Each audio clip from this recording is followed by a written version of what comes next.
Unfortunately, we do see that children often come too late. People are scared of hospice. They don't want to go there because they believe they're going to die there. Our discharge rate is higher than our death rate, and that's something to celebrate.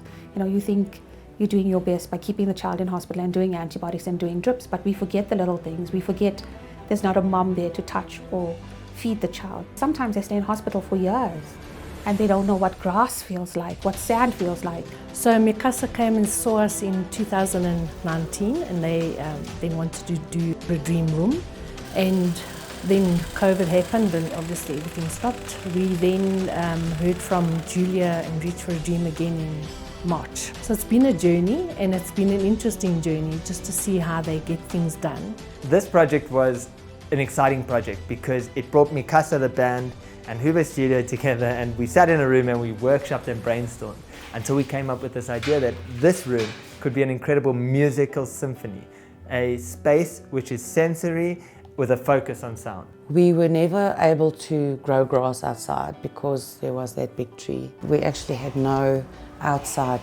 play furniture. What we wanted to bring, great space for the children here, color, sound, all those great things that we think will make the days brighter for the children who are at this hospice, as well as their parents. Our belief is to get the children out of the cots. We don't like children in cots and in beds.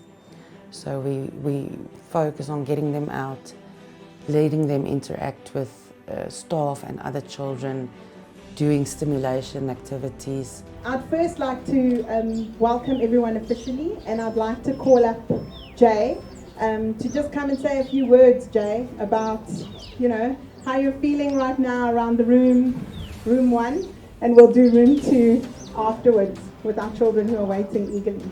What I really like about Reach for Dream, I think that it's about one dream for one kid, and being able to give that kid one moment where they can hopefully forget about their reality for one little moment. And I just wanted to encourage you all that if we start to take one day at a time, we'll be able to make an impact. So I'm really proud. I'm sorry for the tears, but it's been a long time coming to see this. So thank you. It was a big event for them. They are so happy. They were dancing, smiling. So Reach for a Dream is our partner, and we've been involved literally through them. Definitely there's more and more of a need for dream rooms and for sanctuaries like Lambano. I was last year, 2 weeks ago with the kids, and I could see the difference already with the kids. They're more outside. They've been playing outside. They're more interactive.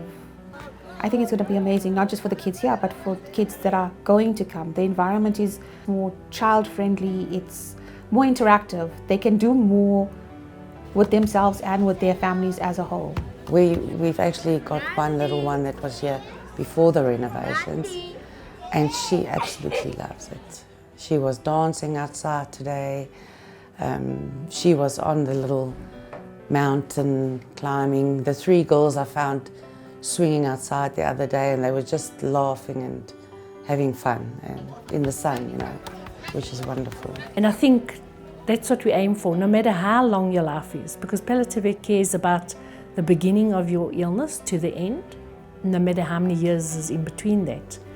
We want you to have a time that you will never forget. And this place must be a blessing for you, and I believe it is. My staff are loving and caring, and they genuinely care from a mother's heart. It's an amazing team to work with. You know, we work well together. We hang out socially. You know, I can't imagine working with anyone else. I don't think they truly understand what difference it's making for us. So I want to thank Reach for a Dream and all their sponsors for everything they've done. And I want to just tell people, when you hear hospice, it's not a scary place, it's a place of hope.